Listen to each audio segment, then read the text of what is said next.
নির্জন মুহূর্তে একাকী গুনায় লিপ্ত হওয়া গুনাহগার ব্যক্তিদের জন্য এটা খুবই মজাদার বিষয়।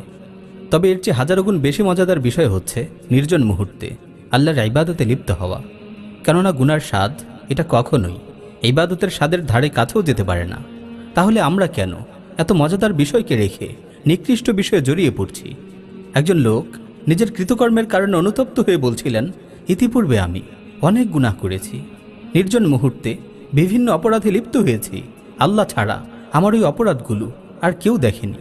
আমি অন্যায়ভাবে মানুষের সম্পদ আত্মসাৎ করেছি, যেটা আমার উচিত হয়নি।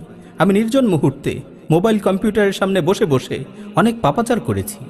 এখন এই গুনার মাগফিরাতের জন্য আমি কি করতে পারি? এক্ষেত্রে আমার বক্তব্য হচ্ছে, প্রিয় ভাই, সাধারণত তাওবা পূর্বের সকল গুনাহকে ক্ষমা করে দেয়। তবে আমি এই ক্ষেত্রে আপনাকে ভিন্ন কিছুর উপদেশ দিব।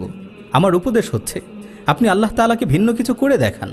যেভাবে আপনি নির্জন মুহূর্তে আল্লাহর অবাধ্যতা করেছেন, আল্লাহর নাফরমানিতে লিপ্ত হয়েছেন, ঠিক সেভাবেই আপনি নির্জন মুহূর্তে আল্লাহর ইবাদতে লিপ্ত হন। আপনার রবের সামনে সিজদায় লুটিয়ে পড়ুন।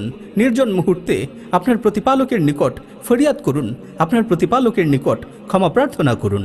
আর আল্লাহ তাআলা বলছেন, ইন্নাল হাসানাতি ইউযহিবনাস সাইয়্যাত, নিশ্চয়ই ভালো কাজ গুনাহকে মুছে দেয়, নিশ্চয়ই ভালো কাজ মন্দ কাজকে দূরীভূত করে দেয়। আপনি গোপনে বেশি বেশি করে দান সাদাকা করুন, কেননা হাদিসে এসেছে, সাদাকাতুস সিররি তুতফিউ গাদাবার রব, গোপনে দান সাদাকা আল্লাহর ক্রোধকে কমিয়ে দেয়। আমাদের সালাফ ওলামায়ে কেরামগণ গোপনে ইবাদত করতে ভালোবাসতেন।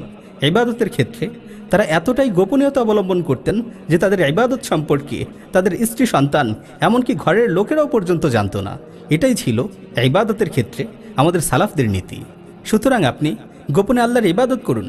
আপনি প্রমাণ করে দেখিয়ে দিন যে, হে আল্লাহ, আমি যেভাবে গোপনে পাপাচারে লিপ্ত হয়েছিলাম ঠিক তেমনিভাবে এখন গোপনে তোমার ইবাদত করছি, তোমার কাছে ফরিয়াদ করছি, তোমার কাছে দুহাত তুলে তাওবা করছি।